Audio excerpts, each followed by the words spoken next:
राम राम। सनातन धर्म में हम प्रकृति की पूजा करते हैं। हमारे ऋषि मुनियों ने हजारों लाखों वर्ष पूर्व ही बताया था कि हमें वृक्षों की पूजा करनी है, नदियों की पूजा करनी है, सूर्य भगवान को प्रतिदिन जल देना है, सुबह उठते ही धरती माता को प्रणाम करना है। एकात्मता स्तोत्र का एक श्लोक है, प्रकृति पंचभूतानि ग्रह लोका स्वरासता त्रिशकालस्य सर्वेशा सदा कुर्वन्तु मंगलम।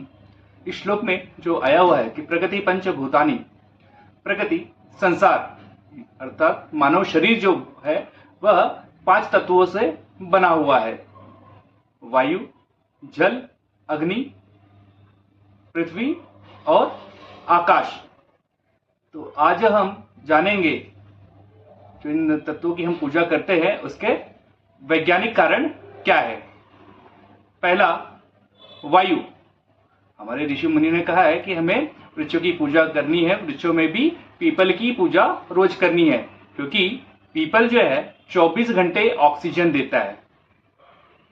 इसीलिए पीपल के प्रति हमें रोज अपनी कृतज्ञता व्यक्त करनी चाहिए, उनकी पूजा करनी चाहिए, क्योंकि हमें जीवन उपयोगी ऑक्सीजन पीपल से मिलता है। दूसरा तत्व, जल।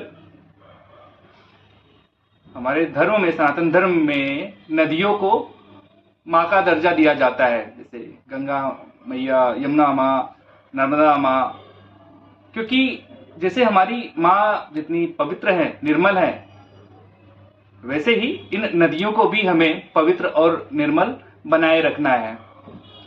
लेकिन आज हम देखते हैं कि नदियों में बहुत सारे कारखानों का वेस्ट जा रहा है, नालों को भी नदियों में छोड़ दिया जा रहा है। श्रद्धावश हम भी हमारे घर में जो पूजा पाठ होता है उसके जो फूल वगैरह रहता है वो भी जल में फेंक देते हैं। कई कई जगह पे तो लाशों को भी नदियों में प्रवाहित कर दिया जाता है। इससे हम नदियों को दूषित कर रहे हैं। गंगा जी का जल हम उजली में लेके डायरेक्ट पी भी नहीं सकते हैं, इतनी दूषित होती जा रही है। और इस पे सरकार को करोड़ों, हजारों करोड़ रुपए खर्च करके इसे स्वच्छ कराना पड़ रहा है। तीसरा जो है अग्नि। सुबह जब हम सूर्य भगवान को उठने के बाद में, नहाने के बाद में जब जल चढ़ाते हैं, तो सूर्य भगवान को जब जल चढ़ाते हैं तो सूर्य भगवान की जो किरणें हैं जल के, पानी की धार के बीच से होते हुए हमारे मस्तिष्क पर पड़ती है, जिससे जो अग्नि है वह हमारे शरीर को मिलती है। हमारे शरीर को विटामिन डी मिलता है, हमारी शरीर की हड्डियां मजबूत होती हैं। जो अगला तत्व है पृथ्वी। अभी भी हजारों लोग हैं जो सुबह उठने के बाद में पहले पृथ्वी माता को छूके उनको प्रणाम करते हैं। इसका तात्पर्य यह है कि पृथ्वी को भी हमें बचाए रखना है दूषित होने से। आजकल देखेंगे कि बहुत सारे जो रसायन खेतों में यूज किया जा रहा है, पेस्टिसाइड्स यूज किया जा रहा है, जो प्लास्टिक हम जमीन पे फेंक देते हैं, उससे धरती माता भी दूषित हो रही है। तो हमें इसका ध्यान देना चाहिए। जो चौथा है तत्व, आकाश। आकाश का तात्पर्य है वायुमंडल से। वायुमंडल को भी हमें सुरक्षित बनाए रखना हुआ है। अभी जैसा कि हमने पढ़ा हुआ है कि वायुमंडल में एक लेयर है, ओजोन लेयर, जो पृथ्वी से करीब 10 किलोमीटर ऊपर, 10 किलोमीटर से लेके 20-25 किलोमीटर तक के रेंज में वह ओजोन लेयर होता है, जो सूर्य की जो पराबैंगनी किरणें हैं 90 से 99% किरणों को वो अवशोषित कर लेती है, जो मनुष्य के लिए बहुत हानिकारक होती है। लेकिन अब देखेंगे कि बहुत सारा ये प्रदूषण के कारण से धीरे धीरे ओजोन लेयर में छिद्र होते जा रहे हैं, जो बहुत ही चिंता का विषय है। ये छिद्र क्यों हो रहा है?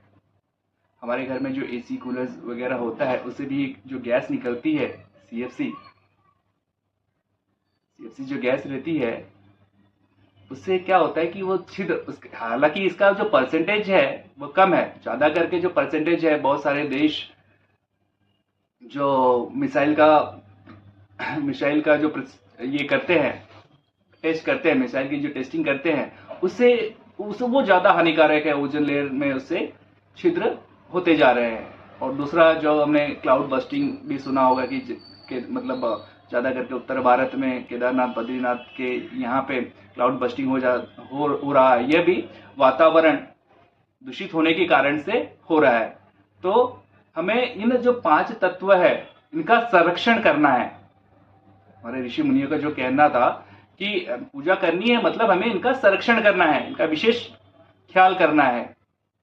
जैसे कि एक उदाहरण के रूप में आपको मैं बताना चाहूंगा कि जो माता है अपने जो बालक को दूध पिलाती है और बालक दूध नहीं पीता है तो माता उसको डरा के पिलाती है कि भवो आ जाएगा या गब्बर सिंह आ जाएगा, तो बालक वो डर के दूध पी लेता है। और इसी प्रकार माता बालक को दूध पिलाती रहती है, लेकिन जब वही बालक बड़ा होता है, 12-14 साल का होता है, जब वह थोड़ा समझने योग्य हो जाता है, तब माता दूध को ग्लास में देती है बालक को और बताती है कि ये दूध पीने से आपका शरीर मजबूत रहेगा, आपकी हड्डियां मजबूत रहेगी, मतलब उसके फायदे बताती है और बालक दूध पीता है।